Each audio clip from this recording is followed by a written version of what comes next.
Hadassah Munoz Rivera was a fundamentalist turned hardcore atheist, but all of that came to a screeching halt when her dead brother appeared to her from beyond the grave with a life-changing message. Watch today's episode to find out what he said. If you have had a profound spiritual experience that you would like to share on the show, you'll find the link to apply to be a guest in the description box.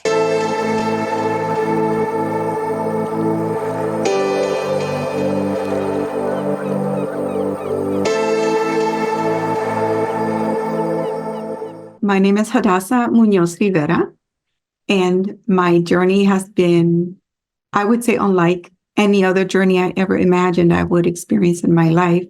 I was born into a very fundamentalist Christian family, very dogmatic, very much into, you do everything by the book. And if you go outside of that book, it's either demonic or you're just going against God. And throughout my years, as I got older, I walked away from all that. And it was in 2015, 2016 that I erased all of my spiritual past life and became a militant atheist. So I became extremely dogmatic. The same as in religion, right. But in atheism, I didn't want to have anything to do with woo stuff, like none of that. But during that time, in early 2018, I had started reading some books out of curiosity, like the Four Agreements by Don Miguel Ruiz, and I started to also look into Buddhism and Eastern philosophies, just because I was curious. But I was still an atheist. My brother, who was 10 years younger than me, was also going through the same similar journey of deconstructing all of that religiosity. And he considered himself also an atheist. So we would have these weekly conversations on Friday when he would either call me or I would call him. I was living in Colorado.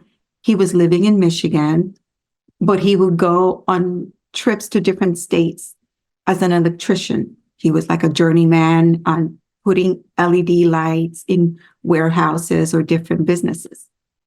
On a Tuesday in June, so 15, 14, it was like the 12th, June 12th, I became very anxious at home.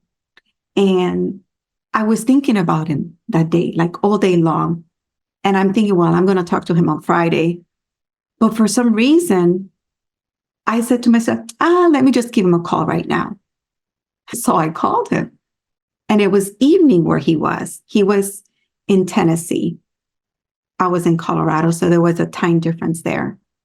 And he's like, hey, sis, how are you? So we chatted for a little while. And I said, I don't know. I just couldn't take you out of my mind. I needed to talk to you today. So we talked for a little while. I said, I love you when we finished the conversation. He says, I love you too. And then I said, are we still on for Friday as always? He says, you bet. That was on Tuesday. June 15th, around 10 o'clock at night, he doesn't call. And I'm thinking, well, it's a lot later where he's at. And I knew he was going to be on that job until after that weekend before he would go back to Michigan.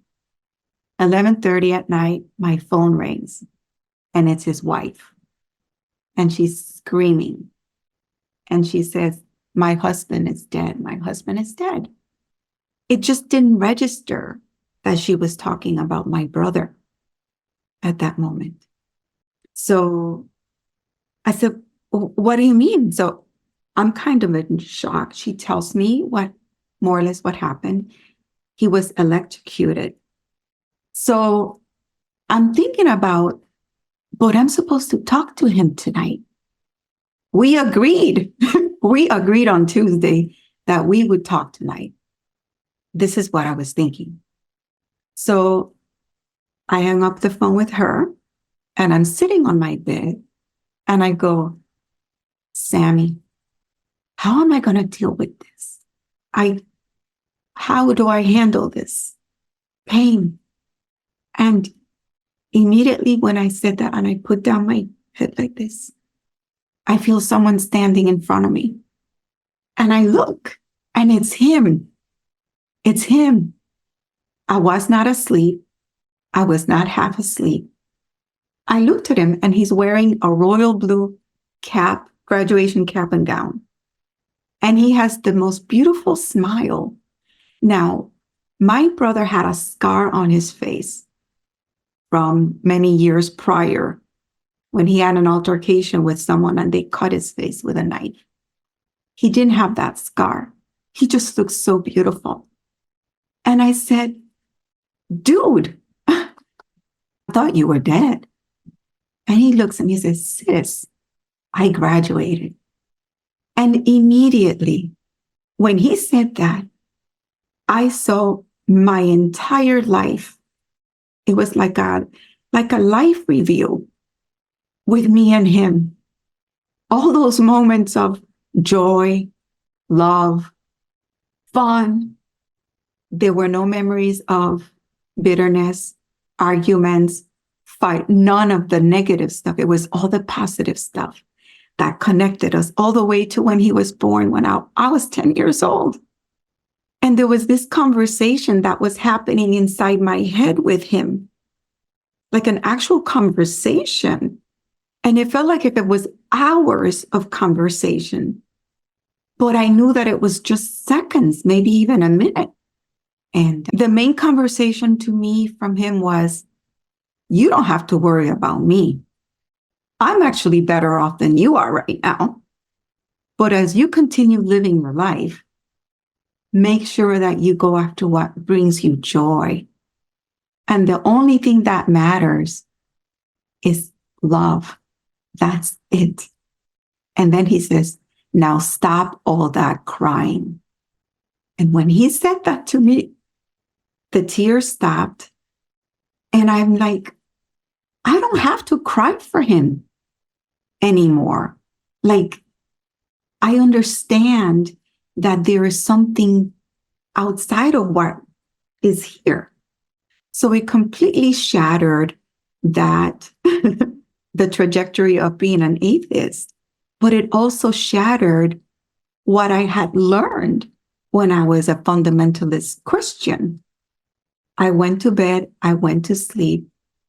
I never cried for him again. It was like, that was the real him. I met the essence of what was living in that body for all those years up until 2018. Weeks later, they had to do the autopsy, and then there was a celebration of his life in Michigan, and I traveled to be with his family. And one of the things that he and I had always talked about was, if we ever passed away, he wanted to be cremated. He didn't want to do any of that weird, the wake with the open casket. He didn't want any of that. However, it was out of his control, but that's exactly what his wife did, which is what she needed for her own closure and the children's closure. But I remember as I walked over to the open casket, I looked at this empty shell. And without me realizing that there were other people around me, I said, that is not my brother, out loud. And everybody just kind of stared at me. And I was confused. I was angry, because how can I make them understand that that's not him? And they don't need to be so sad and broken. If you've been feeling disconnected from spirit, disconnected from divine love, I have an offering for you. I now offer one-on-one energy work sessions. It's my very favorite work that I've ever done. I completely rebalance your energy field and give you a transfusion of divine love and healing energy for any specific area of need, and follow it up with feedback on what I find in your energy field a little bit of spiritual coaching, and simple takeaway practices that you can take into your life and implement to help you cultivate a deep connection with divine love. I offer 30-minute sessions, 45-minute sessions, and I'm currently offering 50% off on my 4-session package. Check the link in the description to sign up. How can I make them understand that that's not him? And they don't need to be so sad and broken. Anyway, after that incident, I just started to read about similar experiences, near-death experiences, started reading more about spiritualism, all of that. So it opened the door to another side of the spiritual realm that I never knew existed. I started to change. My writings started to change to the point in which I realized that there's so much power in the words and the thoughts that we carry. And through those years after that, I ended up moving away for my job, getting laid off. But I always held on to this belief that there's something greater inside, this ultimate source that I can connect with 24/7 that will sustain me. And that source was always there from the moment I was born. It was just tainted by these rules and regulations. And so my life kind of started taking a totally different trajectory. Lose my job, lose everything financially. But I'm able to co-author 2 books during that time. Immediately after I get laid off, I have all this time in my hands. And a friend says, hey, you should just go ahead and write a book about these experiences and what you've learned. I wrote a book. I published it November 2023. And all the resources that I've been reading and feeding my soul with has been the very thing that I needed to get me through all of this that I've been going through this last year. And I've been able to see how, no matter what you go through, resiliency is always there. Source is always there. You just have to believe that everything is always working out for you. Even when you're going through the darkest time, there's always something there. You just have to hold on a little bit. About 2 weeks ago, as I'm moving into this new place, maybe a week and a half ago, my son is helping me move a mattress into this very room. And I was not paying attention. And my feet buckled under the mattress. And I tripped. I went backwards. And I hit the back of my head. And I just stayed there thinking I was going to pass out, but I didn't. Instead, I had what's called, now I know what it's called. I had like an instant life review. It was similar to what I experienced with my brother. But this time it was like, I don't know if you know what a viewfinder is. You know, back in the day, Yes. You had these and you would see all these little slides. I saw my entire life go before my eyes like that.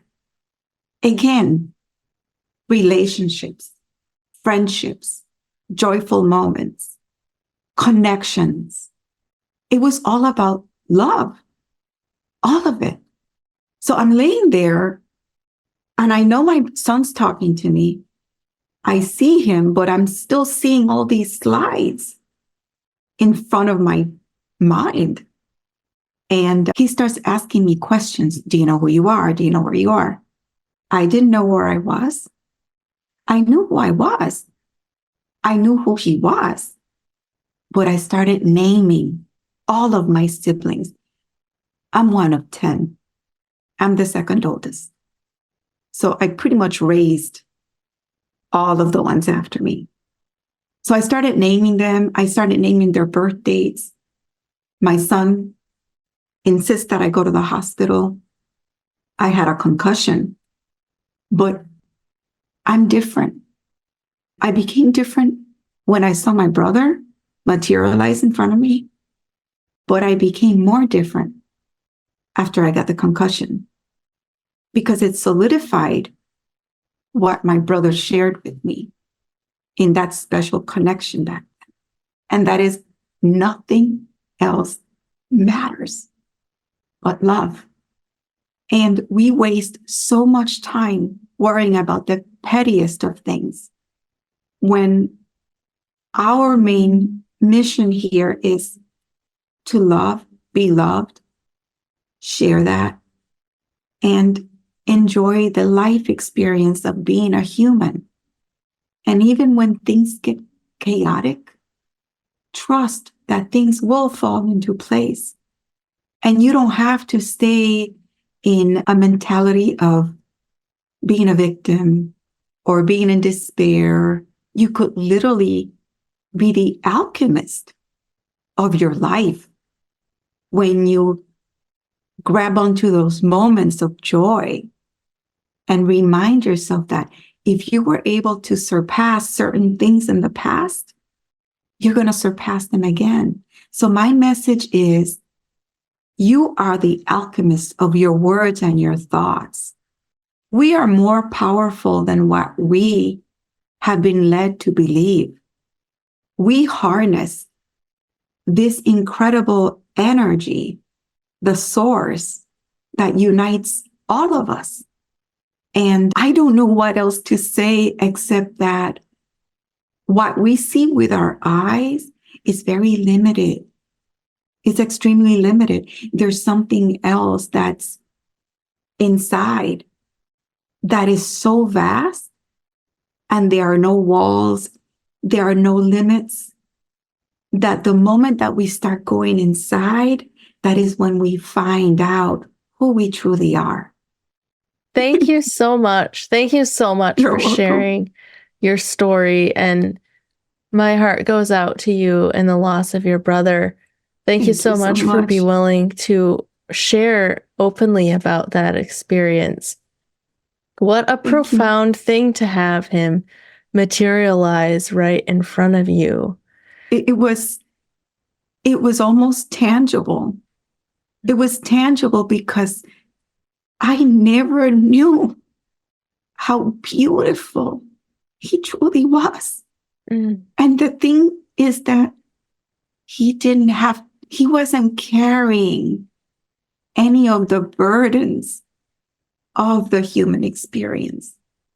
And I think that's why he was so beautiful. And he was so, the light, the radiant light that emanated from him was so absolutely beautiful.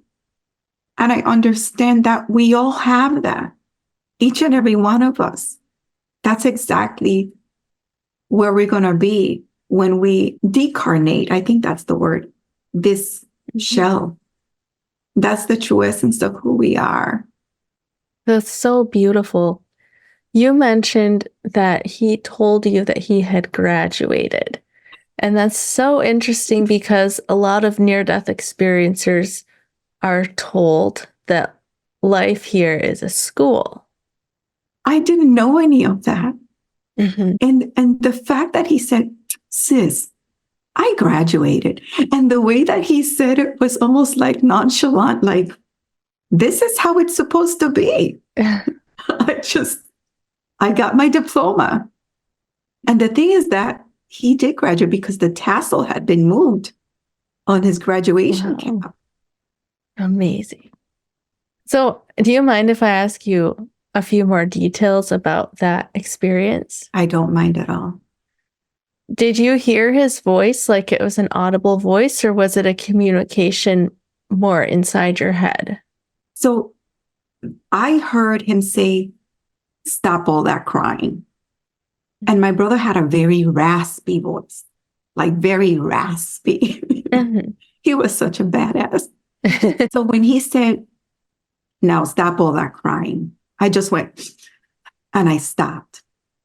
When we were having that conversation that went on like what seemed forever, but it really wasn't forever, it was in my head.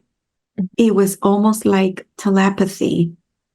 And it was so beautiful because there was no misunderstandings. There was no loss in translation. It was just pure, clear communication. That's so beautiful. Are you able to share any of the things that you talked about? One of the things that him and I had talked about on Tuesday was the fact that I was in that previous job. I had stayed along knowing that I was going to get laid off. So I agreed with the company that I would stay on until the site in Colorado closed. And that was going to happen in September. But after September, I didn't know what I was going to be doing, where I was going to be working. One of the things that my brother said that night, hey, I did a job in the Bay Area a few months back. I really liked the Bay Area. Have you ever considered moving to California? And I said, are you crazy? If I go west, I'll just go farther west and I'll go to Hawaii. And he says to me, whatever you do, make sure that it makes you happy. That conversation was in June. The job ended in September 28th to be exact. September 7th, I get an email from the HR where I was working at saying, hey, a new position just opened up in the Bay Area. You'd be great for that. I looked at it. It had just been posted on the 6th. I went in on the 7th of September, applied for it. Immediately, they got back to me. They said, we want to fly you into the Bay Area, September 26th. And I'm thinking, well, I'll be off the books as of September 28th. I can go. I go on the 26th. By the 27th, by the 28th, they considered me as the top candidate. I didn't even go through the layoff. I was just transferred over to the Bay Area, which is funny because I had just had that conversation with my brother 4 days before he transitioned, right? Wow. So it was almost like he was planting the idea of moving to California, and I had no idea that I was going to end up in California. It's interesting because I was the older one. I was the one that guided him. But months before he left this realm, it was almost like he had that mission to complete. It was like he was interconnected with me. And I've had many different types of unexplained spiritual experiences when I was in the church. But now, when you take away the dogma, when you take the religion, and you look at spirituality from a different, I would say, viewpoint, those experiences have become to me more endearing and more special to me and more unique to me. And I can understand now that we are always spiritual beings. That never stops. Even when you're doing mundane things like doing the dishes or driving your car, you're still a spiritual being. And it hasn't been until after I also had the concussion that now that's more solidified in the way that I live my life. And there's so much more that I want to do, so much more that I know I want to share with the world. Because a lot of people are so afraid of dying, and you shouldn't be afraid of dying, but I think people are more afraid of actually experiencing life as a human being and saying yes to opportunities because they're afraid of what are people going to think about me. Like, sharing this is not something that years ago was easily shared. Now it's like, I really don't care because that was my experience. And nobody can tell me that my brother did not stand in front of me and talk to me. And when I saw my life review twice during a concussion and after a death of a loved one, I'm still questioning, why did I have a life review twice?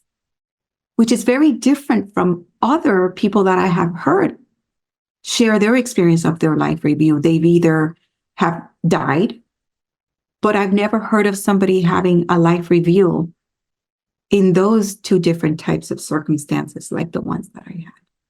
Right. Were there any differences between the two life reviews? Yes. The first life review, it was just me and him, all of our memories together. The other one was everybody I love. It was all of those connections, family, friends, everything. So it was almost more like a multi-dimensional life review of all the people that have ever had connections with me. That other one was more unique to him and I. It was more intimate, how our souls had interconnected through our lifetime. The other one was all these beings that I've had a connection with and how special they are or they have been. Wow, that's fascinating. So you started out being raised as a fundamentalist Christian, and then Yes. later in life became an atheist. And then this profound spiritual experience happens to you. How did you process that right after it happened? Because you probably, I think you mentioned that you didn't believe in life after death. No, it was like once he died, everything just turned black and that was it. There was absolutely nothing more. So that completely, my entire new paradigm was completely shaken when he just materialized in front of me. And I was born and raised into the holiness Pentecostal movement. I'm Puerto Rican. I was born and raised in Puerto Rico. So the Pentecostalism in Latin America is a little bit different. So that's what I came out of. But then as we moved to the mainland, to the United States, I then became involved with Assemblies of God, the more Americanized Pentecostalism, the charismatic movement.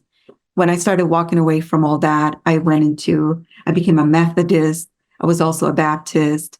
I also became Reformed, Calvinist. So I was going through all these different stages of different Christianity, but I was still under the same dogma, right? This one book.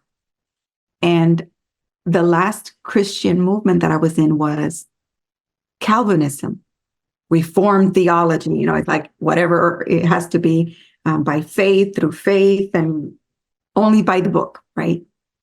So through circumstances that happened in my life that were extremely painful and bizarre, I walked away from Christianity. And I just said, I'm never going to go into any type of religion because I will never allow to be manipulated the way that I had been manipulated and brainwashed. So that's why I went into, if it's not proven by science, then forget it. So that's why I became a devout, dogmatic atheist. I was an evangelist for atheism. Like, I was so straight. I was a straight shooter. So when my brother transitioned and that happened, it was very shocking to me because that shouldn't have happened, because that was supposed to be for people that are in this weird belief system. So I had no way of explaining what that was, but I know that it happened and I couldn't deny it anymore. I just couldn't deny it. Oh, and then you mentioned to me before the show that was really the experience that caused you to become more open-minded towards other forms of spiritual connection? Yeah, so I started reading Eastern religions, Eastern philosophies, quantum, anything that had to do with quantum physics, the whole thing, how the universe works, frequencies, vibrations, the law of attraction, what is it, neuroplasticity, everything that at one point I could care less about those things. Then I thought, wait a minute, maybe there is a sweet spot where science and spirituality merge. We just don't understand it yet, but it's real. And the more I go into these teachings, the more it starts to make sense. Now I understand these spiritual experiences. They don't scare me. I just understand that beyond this, there is another world. The same way that we can't see certain things unless you have a specialized type of equipment. I think that's exactly the way it is with spirit. Thank you so much for sharing that part of your story. And it's just been interesting to hear your progression, especially coming out of the Christian faith. I was actually raised as a Reformed Baptist Calvinist. So You know. I know. And I can understand how you would go from that to atheism because it's so dogmatic. And at least the church that I was raised in, it was very, very intellectual. Like you were not allowed to have really any form of real spiritual connection. It was just believe the right beliefs, do the right things, and you'll go to heaven when you die. We weren't allowed to have any, like, feel any form of emotion in our church services or express any form of emotion or, God forbid, say that we had had some kind of spiritual connection because that would have been bragging.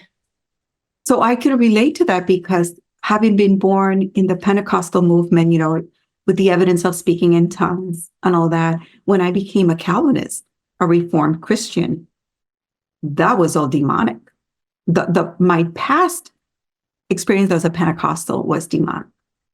Because yes, you're not allowed to feel anything. So I had become very by the book. So Reformed theology was the last piece of my journey in Christianity.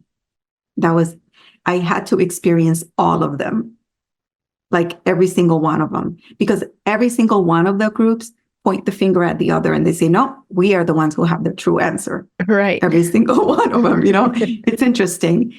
And none of them are actually following the teachings of the leader who happens to be Jesus, right? Which is super interesting also. So when I came out of that and I had the experience when my brother materialized in front of me in spirit form, but also it was almost like materialized, but almost like he was between two dimensions because he needed to allow me to see him. It was him, right? Now, the way that I live my life, it's like I'm so aware of the fact that when I go into meditation, I can actually tap into that field that's inside of me, but it's also all around me. And at first it was like I was separate even from that. Now I understand that I'm actually part of that too. And I'm still learning. But at the same time that I'm learning, I don't feel anxious about the fact that, oh, I don't have all the answers. Like I'm so content with not having the answers. And I'm also content with whatever little bit of answers I already have. So it's like if I'm meant to learn more or discover more, fine. If I don't discover more, that's fine too. So there's no one is sitting up there with a notebook, keeping track of what I've learned and what I have not learned. So it's about how open am I to receive whatever I need to receive for this moment right now. Oh, that's beautiful. So you mentioned that you can connect to that field during meditation. Is there a specific type of meditation that you use? No, I could just, because then we fall into the idea of there's this one method, Mm-hmm. or you have to follow these 5 steps. Source is infinite, limitless. Therefore, it doesn't need methods. It doesn't need, oh, here are the 5 steps to tap into source. Because then you fall into the same trap as before when you were in these dogmatic teachings, where you have to fast, you have to pray 5 times a day or whatever, you have to go to church on Wednesday, you have to go to the all-night prayer meeting, you have to follow this by the book. It's none of those things. It is so beautiful because I could be literally doing my dishes, and right there I tap into infinite source. Infinite source is with you all the time. And it's here, and it's out here, and it's in you, and it's in that person, even those people that are not too lovely to look at.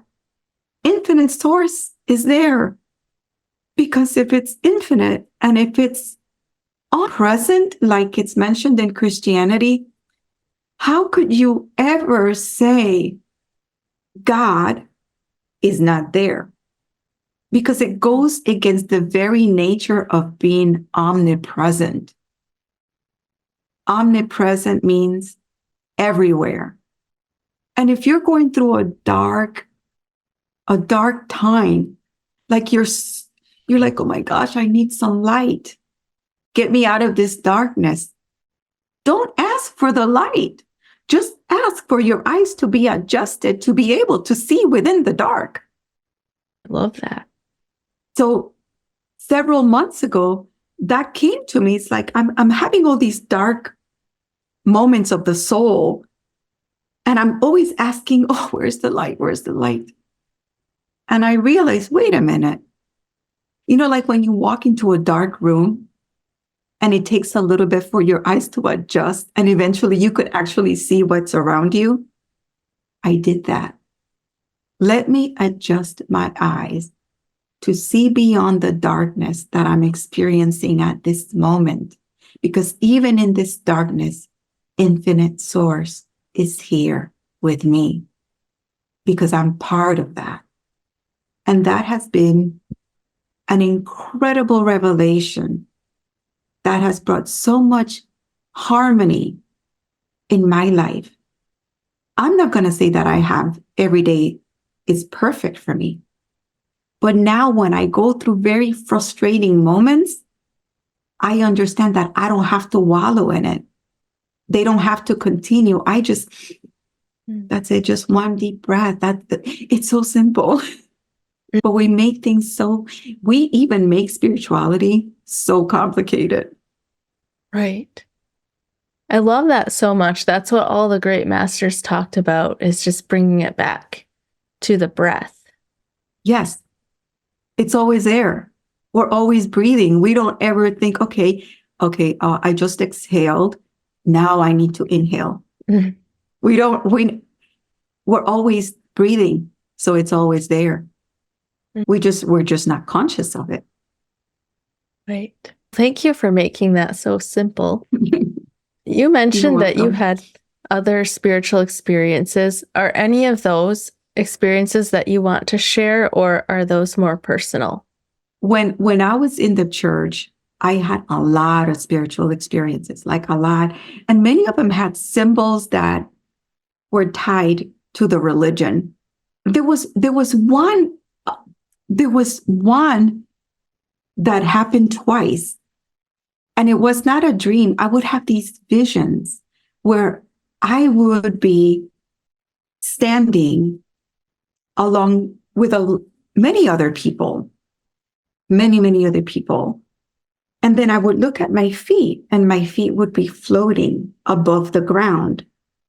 Then I would look at other people, and some of them, their feet were on the ground, but then there were others whose feet were also floating off the ground, but nobody could tell. So it was like, I'm talking to you right now, and let's say your feet are off the ground, but mine are on the ground, touching the ground. But we're not able to see that difference between you and I. So I would have that vision all the time.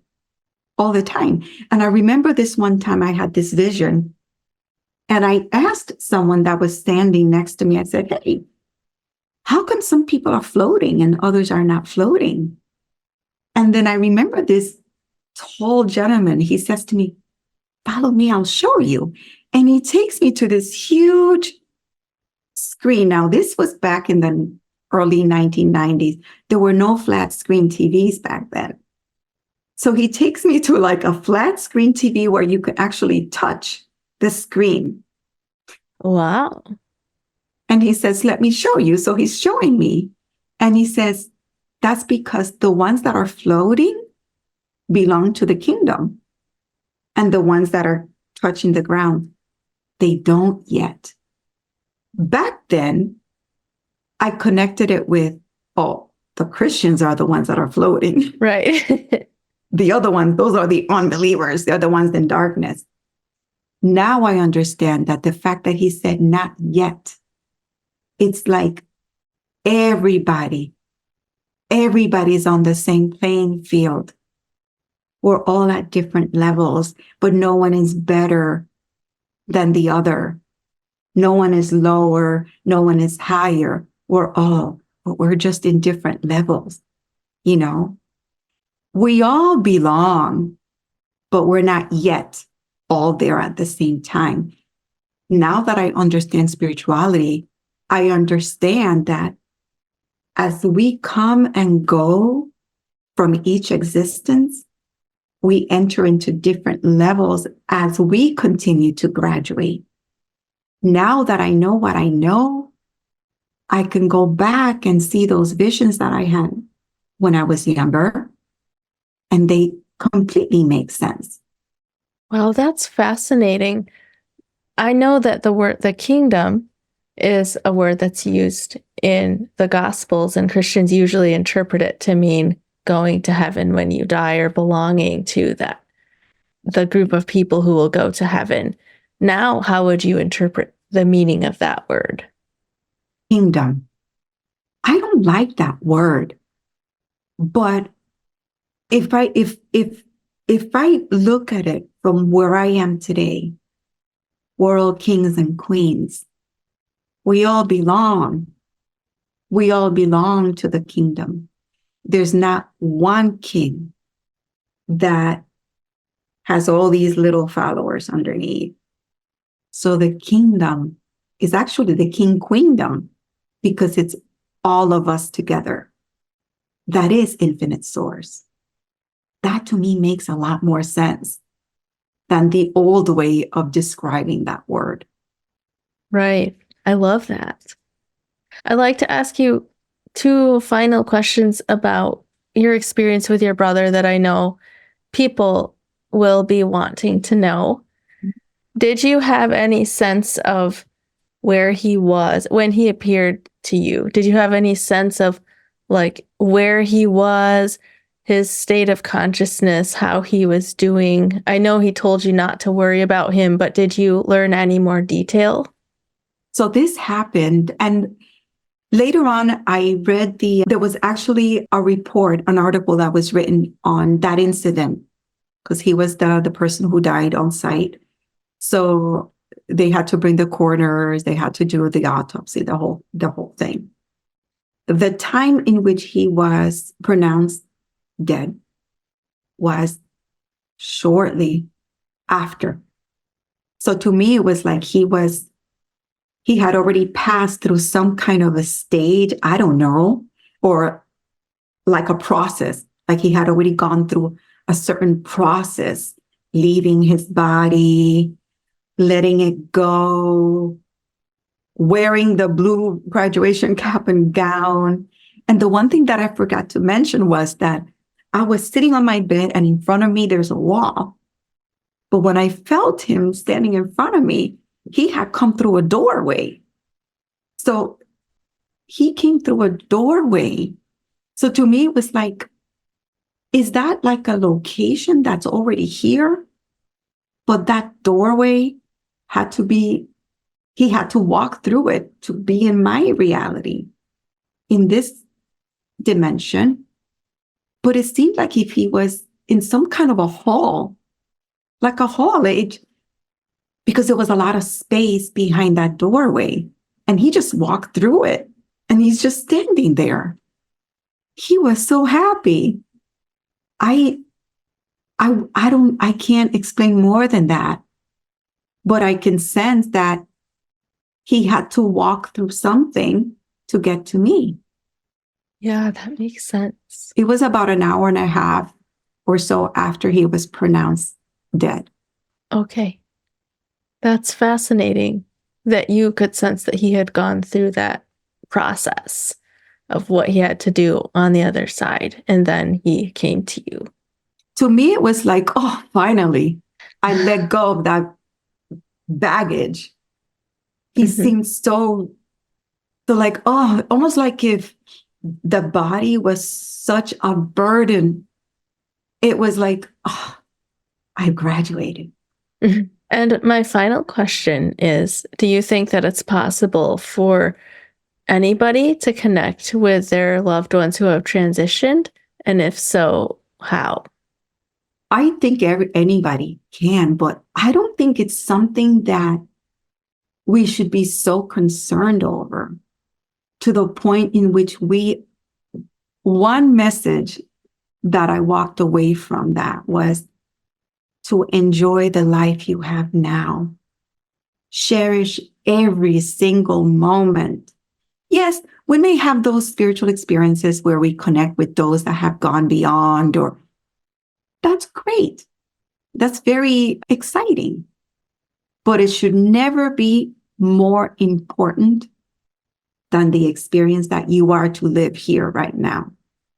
Because the more you embrace it, the more you enjoy it, the more you say yes to opportunities, the more you say yes to connecting, the more you say yes to love and understanding and being patient, first with yourself, then with those around you. That's why we're here. We're here to experience this. Whatever we experience beyond, happen. We'll get there. But that should not be our main focus, because the focus needs to be the mission that we have right now. I think we're very fortunate that we can have these conversations and that we can share these experiences with each other, because now we are aware that there's something beyond this. But the way that we live this, I believe it determines what comes next. We're here to learn life lessons. And the more we learn, the more we evolve, the more we transform, then we're ready for whatever. But it shouldn't be something that we're obsessed over. Hadassah, thank you so much for being willing to share your story with us. I'd like to give you a chance to share with the viewers where they can find you, about your book, and anything else that you have going on. Thank you so much, Melissa. Well, this is my book. It's called The Alchemy of Words and Thoughts, A Journey of Evolutionary Transformation. Right after I stopped being an atheist, I embraced my love for writing poetry again. And many of my poems had to do with spiritual experiences. So about, I would say 9 months ago, maybe earlier than that, I compiled all of my writings and I put together a book. It's almost like a guide, a manual about mental resiliency and spiritual resiliency. You can find my book on Amazon. My website is called evolutionary-transformation.com. I also have a very, very, very humble YouTube channel where I do a lot of the video poems there as well. But my main mission is for everybody to understand the power that we have over our thoughts and our words. Words have power and thoughts have power. Thank you so much for watching. My guests' links can be found in the description box. If you have had a near-death experience, pre-birth experience, out-of-body experience, past or between life memories, or spiritual awakening story that you would like to share, find the link to apply in the description box. If you would like to support the channel, we have a few fun ways that you can do that. I do have a merch store linked in the description. We've put some of the phrases on t-shirts that you guys requested. I have affiliate links to my favorite blue blockers, my favorite red light panel, and a couple of other companies that I work with. You can join my membership at the Sanctuary. You can sign up for an energy healing. I also offer a 4-session energy healing package. You'll find all these links in the description. Thank you so much for watching. Thank you so much for your support. Now go live your most extravagantly loving life.